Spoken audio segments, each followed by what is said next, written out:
हम लाते हैं talk shows और अनलिमिटेड एंटरटेनमेंट सिर्फ यूट्यूब पर। अगर आपने अभी तक हमारा चैनल सब्सक्राइब नहीं किया तो अभी सब्सक्राइब करें और बेल आइकॉन को क्लिक करके हमारी लेटेस्ट वीडियोस के बारे में अपडेट जानें।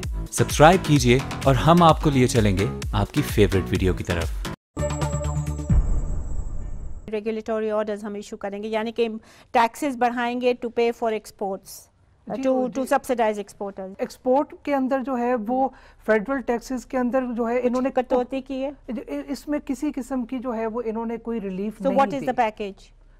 उसके अंदर जो है वो बेसिकली जो है वो मिनिस्ट्री ऑफ कॉमर्स के लोकल ड्यूटी ड्रॉबैक एंड जो टैक्सेस हैं उसके रिफंड का प्रोसेस जो है वो इन्होंने इजी किया है, रिबेट का प्रोसेस जो है वो उसको इजी किया है, स्टेट बैंक के जो प्रोसेसेस हैं उसको सिंप्लीफाई किया है, एफबीआर रिलेटेड जो है इसमें नहीं किया।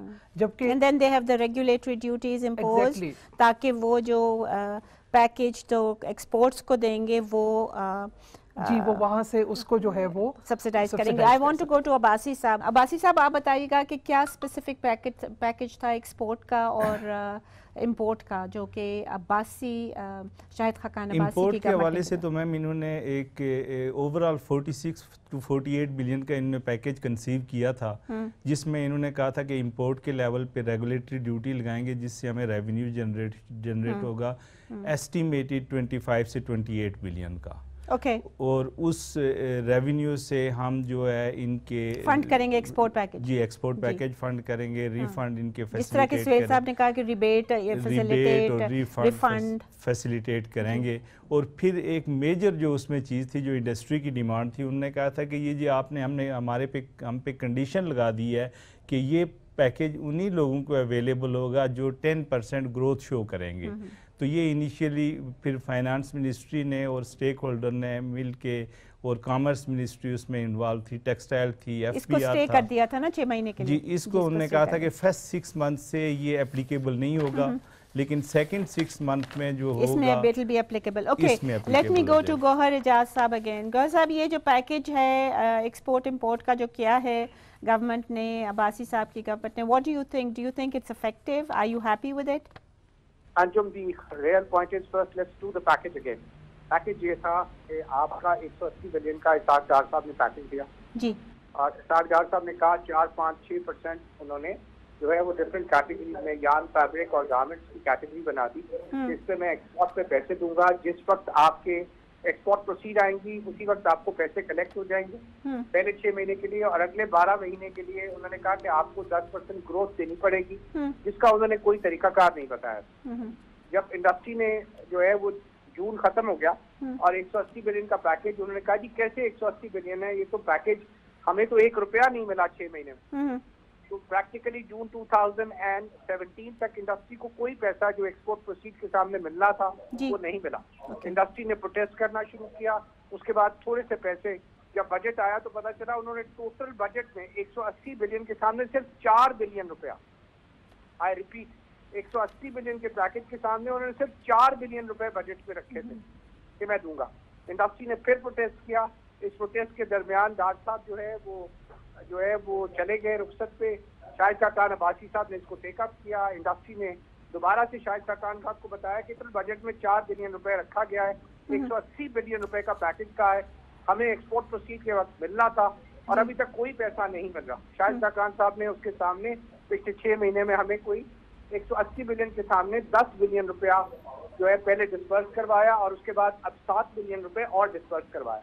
उसके बाद उनकी दूसरी कंडीशन थी कि आपकी ग्रोथ रेट 10% की कंडीशन, हमने कहा आधे पैसे आप अभी दे दें, आधे आप साल बाद ग्रोथ रिसीव करके दे दें। तो वो उन्होंने हमारी बात मानी, आधे पैसे उन्होंने कहा मैं दे दूंगा, उसमें से अभी कोई पैसा नहीं मिला हमें। हमें I repeat again 180 billion package के सामने हमें सिर्फ 17 बिलियन रुपए मिले, which means less than 10% of the amount committed by the government. Okay, all right. I have to take a break, short break here. We'll be right back. Please stay with us.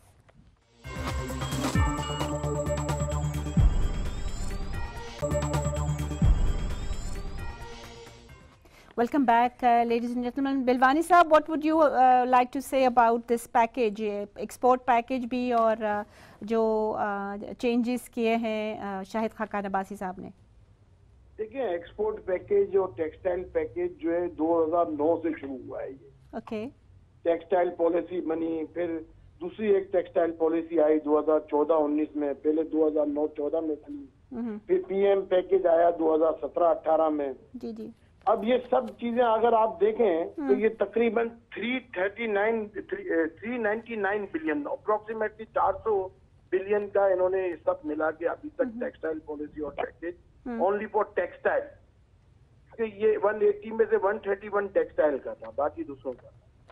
अच्छा, ये अगर 400 billion को अगर आप देखें तो अभी तक जो इन्होंने 9 साल के अंदर हमें जो पैसे दिए हैं वो सिर्फ 13% दिए, कितने? Only 13%, 52 billion. Which you think is responsible for the decline in exports, right? जी हाँ, और अच्छा इसके अंदर एक, जब इन्होंने शुरू में सही दिए थे पैसे पेमेंट, वो 2010-11 की अगर आप एक्सपोर्ट देखें तो $13.8 बिलियन पे टेक्सटाइल की चलेगी। सही है, सही है। And this is after, sir this is after वो जो जीएसपी प्लस भी मिल गया था 2014 से, कोई सिग्निफिकेंट इंक्रीज नहीं हुआ था हमारा। नहीं, 2009 के अंदर जब पॉलिसी नहीं, don't go that far back, हम 2018 में हैं। मैं 2014 में जीएसपी प्लस हमें मिल गया था ईयू से, प्लस मिला, उसकी वजह से आज हमारी जो एक्सपोर्ट जो इतनी रुकी भी है ना, ये अगर जीएसपी प्लस ना होता तो हमारा बहुत बुरा हाल होता। Okay Ejaz sahab, I will come back to you. What do you suggest, क्या चीज एक आध मुझे अगर बताएं आप कि क्या चीज करें हम तो दिस कैन बी रिवर्स्ड? जो मेरे व्यू में बात है, हर चीज 4-5-6% एक्सपोर्ट का रिबेट मैंने तो आपको बता दिया। 180 बिलियन सबको पता है, टोटल 10 बिलियन रुपए इंडस्ट्री को दिया है अब तक 12 महीने में, बल्कि आज 14वां महीना हो गया इस पैकेज को चलते। बट एजाज साहब, इनके पास पैसे नहीं है, और मेरा पॉइंट है अंजुम, अगर इंडस्ट्री को ओन करना है, इंडस्ट्री से कोई कमिटमेंट करनी है, एक्सपोर्टर्स से कोई कमिटमेंट करनी है, Anjum they have to honour the commitment. The government has to honour the commitment whatever they make with industry. Number 2, सबसे बड़ी बात यह कि इस एनर्जी की प्राइस पे 70% इंडस्ट्री पंजाब में है। मैं आपको फिर रिपीट कर रहा हूँ, 70% इंडस्ट्री इस वक्त टेक्सटाइल की पंजाब में है। टेक्सटाइल इंडस्ट्री इस वक्त 13 रुपए यूनिट की बिजली की प्राइस पे दुनिया में कम्पीट नहीं कर सकती, बल्कि अपने मुल्क में ही नहीं कर सकती। अगर मेरे 3 सूबों में कीमत 600 रुपए की गैस है, और उसके ऊपर जीआईडीसी की लाइबिलिटी मेरे 3 सूबों पे अलहदा लगा के उनको पिछले 5 साल से तंग किया जा रहा है, और पंजाब को 1300 रुपए की एलएनजी बेची जा रही है, और उसको कहा जाए कि आप कम्पीट करें दुनिया के साथ और मुल्क नहीं, तो कैसे industry? All right, I've run out of time. Ejaz sahab, I'll just ask बिलवानी साहब in one sentence, क्या चीज आप do you support whatever Gauhar साहब has said? देखिए, मैं आपको एक बात बताऊं, ये जो पैकेज अनाउंस कर रहे हैं ना, इससे इंडस्ट्री और तबाह हो रही है, क्योंकि उस पे हमारा बायर हमसे डिस्काउंट मांगता है। Thank you to all my guests. I have completely run out of time. मैं सिर्फ ये कहना चाह रही हूँ कि जैसे कि हमारे गेस्ट ने, बिलवानी साहब ने पर्टिकुलरली एंड में कहा कि ये जो पैकेज है ये इनको एक्चुअली नेगेटिव इनके लिए ये हो गया है कि जो इनके फॉरेन बायर्स हैं वो कह रहे हैं कि तुम्हें ये पैकेज मिला तो हमें डिस्काउंट दो, और कॉस्ट ऑफ प्रोडक्शन इनकी बढ़ती चली जा रही हैं because of the high cost of energy which is a major input textile sector के लिए और मोस्ट ऑफ आर एक्सपोर्ट्स। ये चीज़ जो है, ये जो इंडिकेटर है, this is very very serious issue, क्योंकि इसकी एक्सपोर्ट्स कम होती जा रही हैं, इंपोर्ट्स हमारी बड़ी अट्रैक्टिव हैं, और इवन दो पाकिस्तान ने अभी रिसेंटली डिप्रिशिएट किया है rupee, but it's remains over valued, और हम और ज़्यादा हमारी मनूवरेबिलिटी नहीं है बिकॉज डार साहब ने इतने ज़्यादा लोन्स लिए थे और कमर्शियल बैंकिंग सेक्टर से लिए थे बाहर के, कि वो और उसकी पेमेंट भी ज़्यादा होती है, इंटरेस्ट रेट भी ज़्यादा होता है, उसका रीपेमेंट पीरियड बहुत छोटा होता है, तो उसकी वजह से हमारा करंट एक्सपेंडिचर बहुत ज़्यादा बढ़ जाएगा, बजट डेफिसिट हमारा, we will be unable to meet it, and obviously there will be some data fudging by Pakistan Bureau of Statistics, because uske without that we will not be able to have the budget deficit which is even considered at sustainable level. We are in serious difficulties, I think, as a country. Our economy is in serious difficulties. बहुत urgent ज़रूरत है कि हमारी government focus करे on revisiting some of the flawed policies जो कि डार साहब की जो सिग्नेचर पॉलिसीज थी and which he insisted on following, which has led us to this current state of the economy. इजाज़त दीजिए इसी के साथ।